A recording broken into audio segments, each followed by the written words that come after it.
Hey guys, welcome back. It is Julie with JT Wealth. Today we are talking about the NAT stock. It has been in the news a lot lately, so we are going to go over what exactly the NAT stock is, why it's been such a hot topic lately. I'm going to touch on what my holdings are, what my plans for those are in the future, and why I have a bullish outlook. Here we go.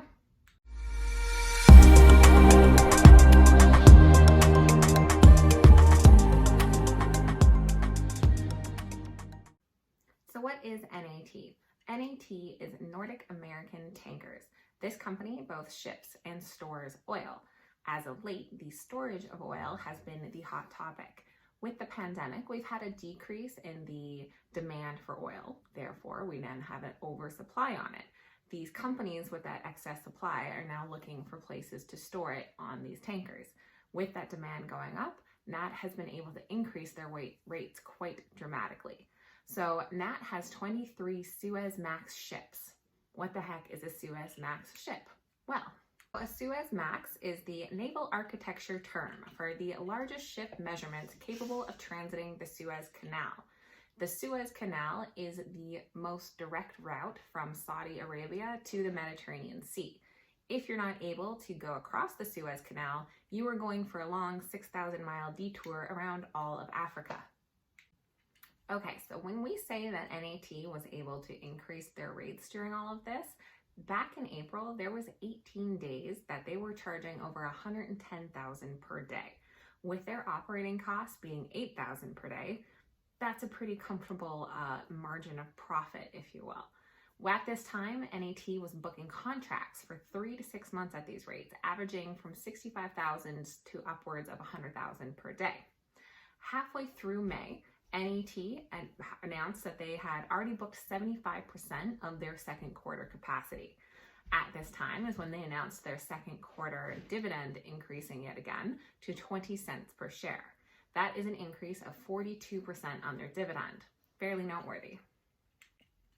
So all this news and information leaves me feeling bullish on this stock. And I think we're definitely going to be feeling that way for at least the next 3 to 6 months. Going to be hanging on to it. Expecting the Q2 results to be really positive as far as their income going up with those massive rates that we saw them booking, and expecting a positive release on the Q3 dividend.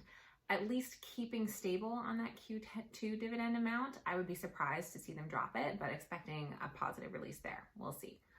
Here's a snapshot of my current holdings. So I have 540 shares at the moment at an average price of $5.30.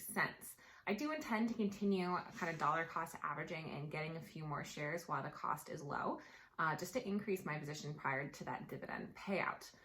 Beyond Q2, going into Q3, we'll definitely be monitoring closely for any massive shifts in their income, any news related to that, or if there is a decrease in their dividend payouts, then we will definitely be reevaluating if it's time to unload or if we're going to stay put or just where the market is at. Also at this time, guys, just want to remind you to hit that like button and please subscribe so you can stay up to date with all the new videos that we're putting out here. If you're new to investing, please check out our description below. We do have links to both Robinhood and Webull, so you can check them out if you're looking for different investing platforms. A lot of people have been talking about the potential for a short squeeze on NAT as well, so we'll briefly touch on that. Right now, there's just shy of 18 million shorts on NAT. In order to trigger a short squeeze, the price of the share is going to have to rise to where these short sellers need to repurchase at this higher price to minimize their losses.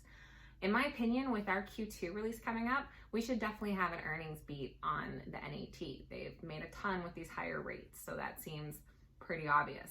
This could be enough to increase that share price and start triggering that short squeeze as they have to rebuy at these higher prices. So this potential of a short squeeze, along with the anticipation of a strong Q2, plus those dividends, are all reasons that I am definitely hanging on to my NAT stock for at least the next 3 to 6 months. Okay guys, time for just the disclosure. I am not a financial advisor. I'm just here for discussion and entertainment purposes. I apologize if you can hear my neighbor mowing the lawn right now, but I cannot control him. Looking at Yahoo Finance and Zacks Equity Research, Yahoo Finance has both the short, mid-term, and long-term all looking as a solid buy. On Zacks Equity Research from June 9th, They're saying that over the past 3 months, the Zacks consensus estimate for NAT's full year earnings has moved up 36.15% higher. So that is a very strong direction. Zacks equity research also shows that NAT is beating its transportation sector there, where it has moved up about 9.35% on a year-to-date basis, when compared to others are losing at a negative 8.62%. Another great resource is robintrack.net. This allows you to see how many Robinhood users hold a specific stock over time. The best part is that this can help you gauge how people are reacting to moves in the market. Here, for instance, you can see in April, when NAT's price increased, we also see an increase in the holders. Once the price drops, we see the holders stay fairly steady. This can indicate a bullish outlook as people are confident in the future of the stock. Okay guys, so that's it. That is my summary, my feelings on the NAT stock right now.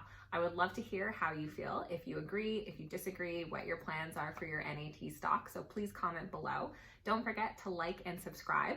Do plan on a couple new videos this week. The first being my background in the financial world and why I think I have a little insight, and the top 5 dividend stocks that we think you should be holding right now. So stay tuned. Thanks.